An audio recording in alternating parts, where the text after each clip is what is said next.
So today I'm going to share a screen with just a few slides in a moment, but we're just going to introduce the subject of practical ethics, what we mean by practical ethics, and provide an introduction just to the rest of the series, what this business of practical ethics is about. So I'm just going to share just my slides. Just give me one moment. And then I'll just ask you if you can all see it okay. So can people see a slide there at the moment saying Introduction to Practical Ethics? Can people see that okay? Yeah, we can see that, Emma. Good, that's great. Okay. The good thing about practical ethics is it's usually something that interests us all. And we're all in the business of having to make choices, you know, in our daily lives, and there's ethical ramifications for lots of our choices, and lots of choices that institutions have to make. And practical ethics is something then that concerns us all, and is something that is very interesting to us all. So I'm going to start off by kind of explaining what do we mean by practical ethics. And in one sense, okay, it's obvious, we could say that it's applying ethics or moral philosophy to practical issues. But what we mean by that is that practical ethics is a branch of philosophy that's engaged in using philosophical methods and theories and using a mixture of them to try and figure out how to navigate difficult everyday issues, difficult ethical problems in many areas of life. And practical ethicists are then concerned with a very wide, diverse range of issues. So practical ethics is a subdivision or branch of moral philosophy. And by moral philosophy, we mean that area of philosophy that is concerned with reflecting on what is right, what is wrong, how we should live our lives, or what should we do from one situation to the next. So practical ethics is a sub-discipline of moral philosophy which tries to see how we should live our lives, or what we should do in very specific moral problems. Does that make sense to people? That the title practical ethics is probably self-explanatory, but just to set the scene. So usually in moral philosophy, philosophy is usually concerned about reflecting and deliberating, trying to use reasoned arguments to figure out, to gain knowledge and to figure out certain things. And moral philosophy is the branch of philosophy that is trying to figure out what we ought to do, what's right and wrong, through reasoning, through argumentation, rather than just accepting something that someone tells you, to try and figure out from first principles what you think you should do.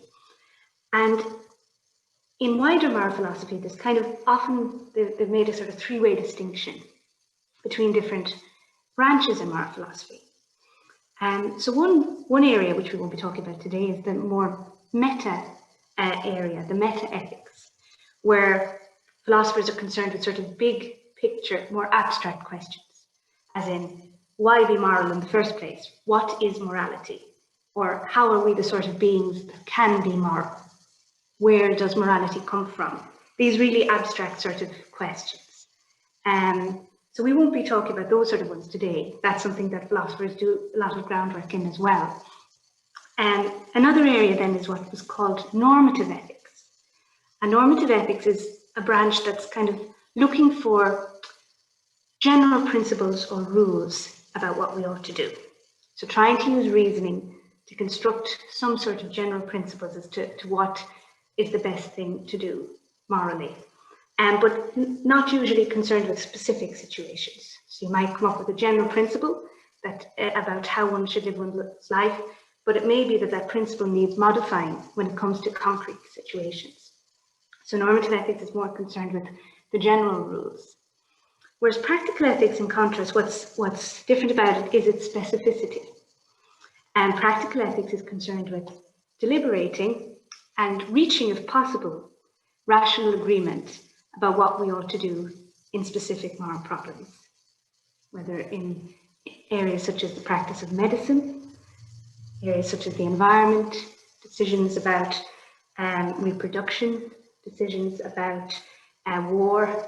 So various areas of human life, practical ethics is concerned with trying to navigate our way through these areas. I hope that all makes sense too. So this three-way distinction is not so clear-cut. Philosophers and ethicists engage often in more than one, and there's overlap between them. But practical ethics is trying to make use of theory, moral theories that exist maybe in normative ethics, and the sort of methods of philosophical reasoning, different ways of making arguments and trying to draw on evidence and make a convincing argument, and using these things to try and navigate our way through real-world problems. And sometimes that involves not only just relying on general principles, but actually sometimes also modifying them. Because sometimes in real problems, general principles come into conflict, as we might expect. Okay, so during the course of this week, we'll be focusing on a few different topics in practical ethics, but I just want to give a general kind of sense of the range of areas that practical ethicists can be concerned with. So when I say practical ethicists, I mean all of us who reflect on and wish to find practical solutions to the moral problems that we encounter in the world today. So practical ethics as a discipline only kind of came into its own from the 1970s onwards. Before that, in philosophical and academic circles, there was a much greater emphasis on the more abstract problems that we mentioned already. And it's only in the latter decades of the 20th century that we had philosophers in academia understanding their role maybe more broadly and seeing the importance of maybe using philosophical methods, philosophical investigation, to investigate very pressing moral problems. And through this, hopefully being able to inform policy decisions and help navigate all these problems that public policy has to make decisions over. So one area that was the first to kind of undergo a sort of ethical revolution was medicine, or biomedicine. So practical ethicists, one big subdivision of practical ethics is that of bioethics, the area that's concerned with all the ethical issues that might arise in biology and medicine. So here, I just want to give examples of the kind of problems that we can be confronted with, some of which probably immediately come to mind for yourselves anyway. But in biology and medicine, there's lots of issues, some that occur at the beginning of life. So in practical ethics, you might often be considering questions like whether, if ever, and under what circumstances is abortion morally permissible. Other questions might be, what are our moral responsibilities when it comes to reproductive choices? Are things just such as prenatal testing for genetic disease something we should do? Should we pursue stem cell research? So all these things are quite contentious, but decisions about what is permissible in law and what we think the moral permissibility of these things is need to be navigated. So practical ethicists would deal with these areas and engage in reasoned discussion about these matters and try to reach agreement or some sort of consensus on some issues. Then, of course, you have also end-of-life issues that would also concern practical ethicists. So things like, is it permissible for a physician to aid a person who wishes to end their life and who views their life as no longer worth living? Is this permissible? Should this be something that is allowed in law? And how are we to make end-of-life decisions or decisions for children who, let's say, suffer from chronic life-threatening illnesses? Who makes the decisions there? What considerations do we take into account when trying to deal with these very difficult issues?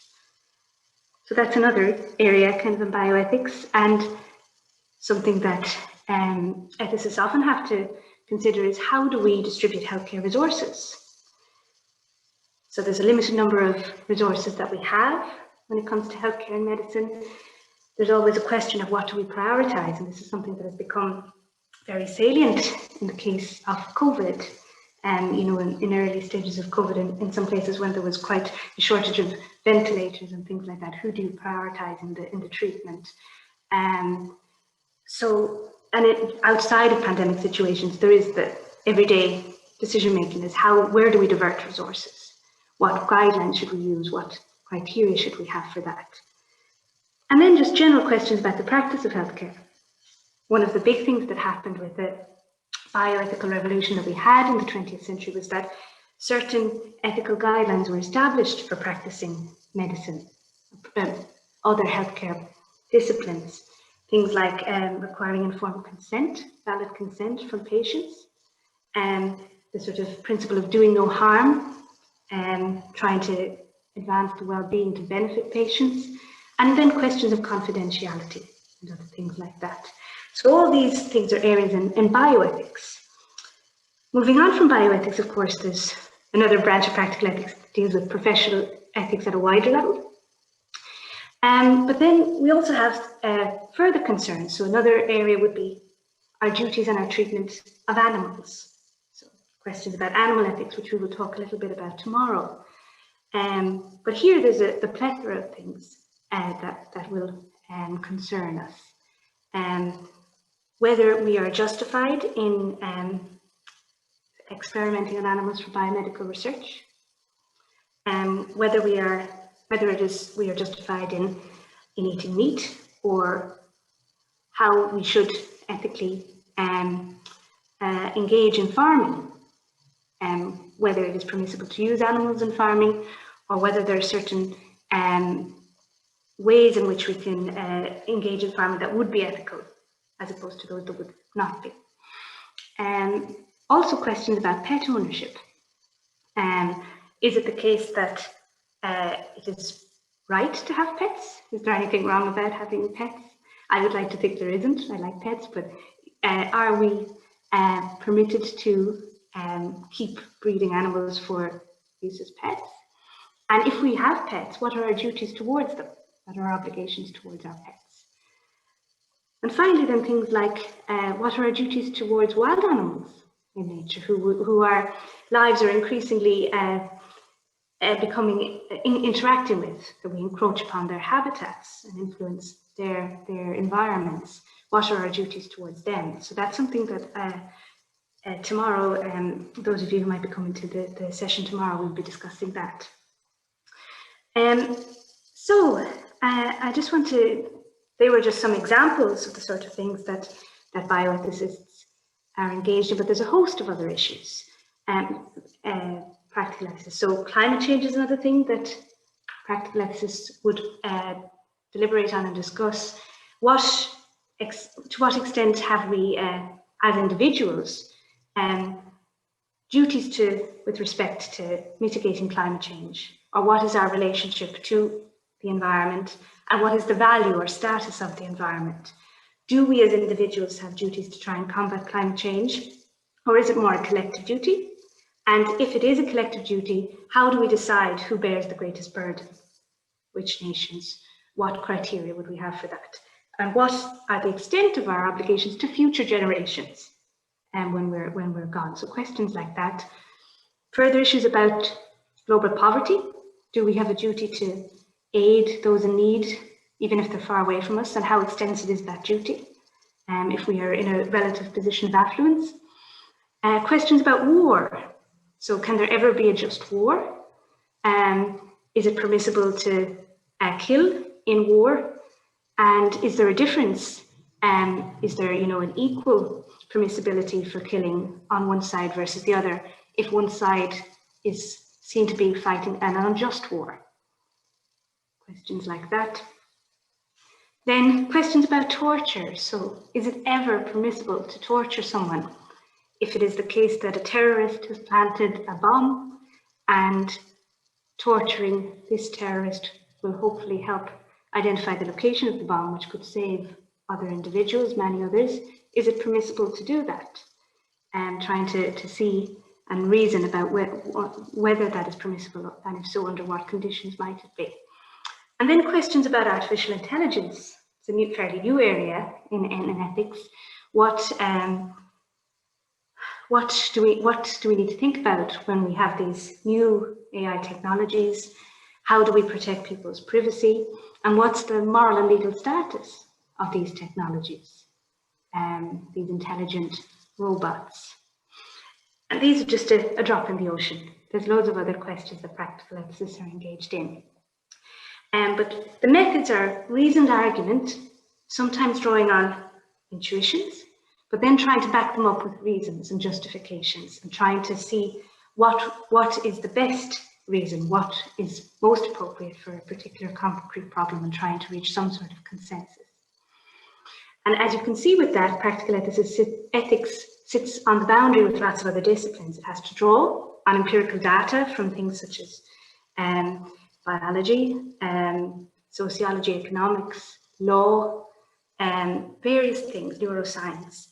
So it's sitting on the boundary of all these things, and then it sometimes works to inform policy, help people make political decisions or decisions in public policy.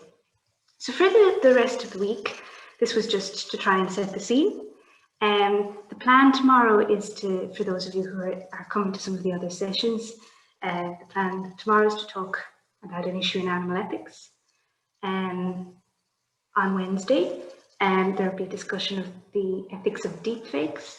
That's someone else's face being placed on another person's body in, let's say, a video online, and ethical issues that pertain to that. Thursday, pandemic ethics. Pandemic ethics, of course, being to do with COVID and the sorts of huge ethical issues that arise in terms of collective responsibility, but also issues of privacy and liberty in this sort of situation. And the final thing then on Friday is going to talk about human enhancement, using various technologies and other things and biological technologies to enhance ourselves, and the permissibility or the ethical issues that arise with that.